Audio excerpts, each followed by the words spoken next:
Nanded जुनूब assembly हलके से वंचित बहुजन अघाड़ी के उम्मीदवार फारूक अहमद की इंतखाबी मुहिम उरूज पर है। शहर के मुख्तलिफ बस्तियों में फारूक अहमद ने पैदल दौरा शुरू कर दिया है। इसी सिलसिले में गुज़िश्ता रोज़ उन्होंने खड़गपुरा और इसके अतराफ़ की बस्तियों का पैदल दौरा किया, जहां पर वो घर घर जाकर लोगों से मिले और इनसे अपने हक़ में वोट देने की अपील की। फारूक अहमद का लोगों ने वालहाना अंदाज में इस्तकबाल किया। मुख्तलिफ मकामात पर उनकी गुलपोशी की गई और उन्हें भारी अक्सरियत से कामयाब बनाने की अपील की गई। लोगों ने फारूक अहमद के बारे में अपने तासुरात का इजहार करते हुए इन्हें सियासी और समाजी समझबूझ के हामिल, आला तालीम याफ्ता और असम्बली में नुमाइंदगी के लिए मौजू करार दिया। उन्होंने फारूक अहमद की भरपूर हिमायत का यकीन दिलाया। फारूक अहमद ने खड़गपुरे के मकामी लोगों के मसाइल के हल के लिए हर मुमकिन कोशिश का वादा किया।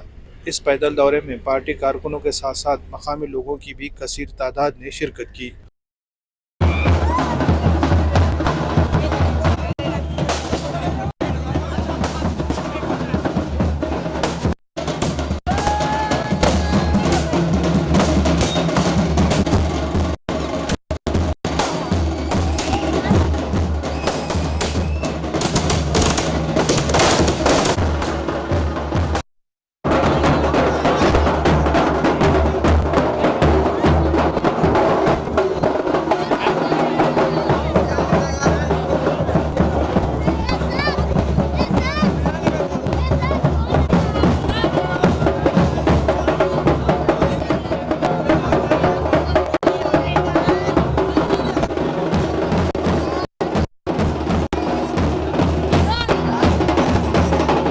अल्हम्दुलिल्लाह लोगों का रिस्पांस ये है कि नांदेड़ दक्षिण वंचित बहुजन आघाड़ी के कैंडिडेट फारूक अहमद जीत रहे हैं। ये आवाम का फैसला है और ये आवाम का इजहार है।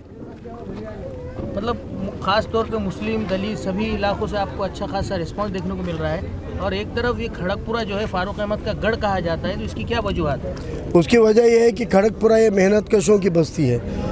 खड़गपुरा ये बस्ती है जहाँ पर एनटीसी मिल को अपने पसीने से, अपने खून से सींचने वाले लोग यहाँ पे रहते हैं और वो लोग लड़ाऊ लोग हैं, बागी लोग हैं जो अपने हक़ और इंसाफ के लिए सड़कों को आबाद रखने वाले लोग हैं। इसलिए खड़गपुरा हमारा गढ़ है क्योंकि ये मेहनत कशों की बस्ती है। इस असम्बली हल्के से 2 मुस्लिम नुमाइंदे जो है असम्बली इंतखाबात जो बड़े चेहरे हैं, बाकी तो बहुत सारे हैं, तो अब इससे क्या समीकरण हो सकता है और आपको क्या लगता है? 2019 में हम लड़े थे, लेकिन 2019 में जिस साजिश के तहत हमको हराया गया, जिस साजिश के तहत वोटों में बंटवारा किया गया, उसके बाद भी हम चुनाव हारने के बावजूद, इलेक्शन हारने के बावजूद घर में नहीं बैठे। हम लोगों के मसले मसाइलों पर रास्तों पे उतरे हैं। रास्तों पे उतर के हर लड़ाई हमने लड़ी है और हमने तभी से ऐलान किया था कि हम एक कोशिश और करेंगे। 5 साल की मेहनत, लोगों के कामों के जो भी मोहब्बतें हमको मिली है वो सब बटोरते हुए हमने कहा था हम दक्षिण से लड़ेंगे, हम दक्षिण से लड़ रहे हैं। लेकिन आप जिनकी बात कर रहे हैं उनका इजहार ख्याल कुछ और था। अब वो इधर क्यों आए हैं?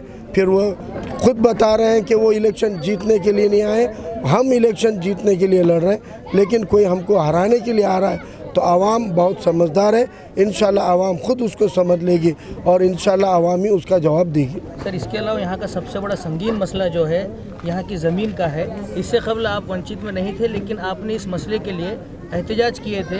अभी तक उसके ऊपर कोई फैसला नहीं आया और अब बाज़ाब्ता आप उम्मीदवार है, तो इस ज़मीन के मसले को लेकर आपका क्या सोचना और क्या कहेंगे आप? G+2 के पिंजरों में इस बस्ती को कैद करके बिल्डरों के हलक में ये ज़मीन लुटाने का इरादा था, उसको रद्द करने का एहतजाज हम लोगों ने आवाम, यहाँ की आवाम का, यहाँ की जनता का ये मुद्दा था कि हमको G+2 के पिंजरे नहीं चाहिए। उसको कैंसिल कराने की लड़ाई हमने लड़ी थी और अल्हम्दुलिल्लाह हम उसको कैंसिल कराने में कामयाब रहे।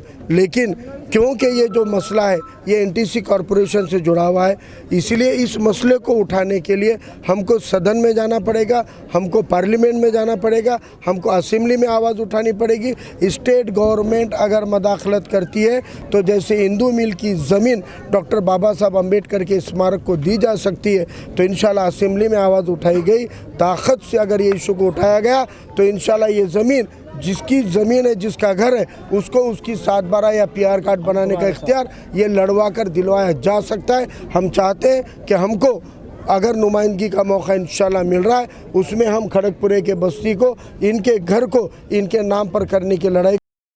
कैसा माहौल है फारूक सर को लेकर खड़गपुर? फारूक सर जो तो वंचित के उम्मीदवार है, और आज हालात जो नांदेड़ शहर के हैं, जो पहले से जो कांग्रेस लोग कर रहे, लेकिन कांग्रेस जो मुसलमानों के वोट लेकर जो आगे जो काम कर रही, यानी कि जो बीजेपी का सपोर्ट कर रही, तो जाहिर सी बात है कि बीजेपी को ही वोट दिया जा रहा, वो कांग्रेस के नाम पे बीजेपी को वोट ले रहे, क्योंकि बाद में कांग्रेस ये बता रही कि नहीं आज हालत ख़राब है, आज हालत ख़राब है। हालत ख़राब कुछ नहीं है, कांग्रेस आगे जाके हालत ख़राब कर रही। आज फारूक सर जैसा आज पढ़ा लिखा इंसान अपने को आज मौका दिया, इतना अच्छे तरीके से अपने को वक्त दे रहे नो, और नांदेड़ शहर के लिए विकास होने के लिए नांदेड़ शहर के लिए कि फारूक सर जैसा पढ़ा लिखा इंसान ही चाहिए।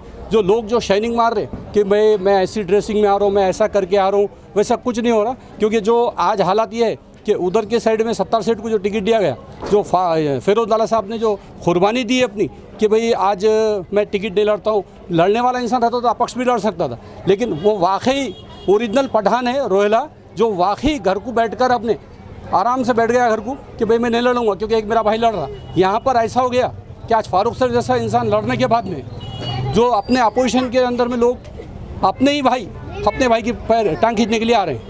फिर आप किसको वोट देंगे? जी कुछ नहीं, फारूक सर को वोट देंगे, वंचित आघाड़ी को वोट देंगे हम, और फारूक सर की निशानी है गैस सिलेंडर, और गैस सिलेंडर को वोट देकर 20 तारीख के दिन बहुमत से आप लोग कामयाब कीजिए इंशाअल्लाह।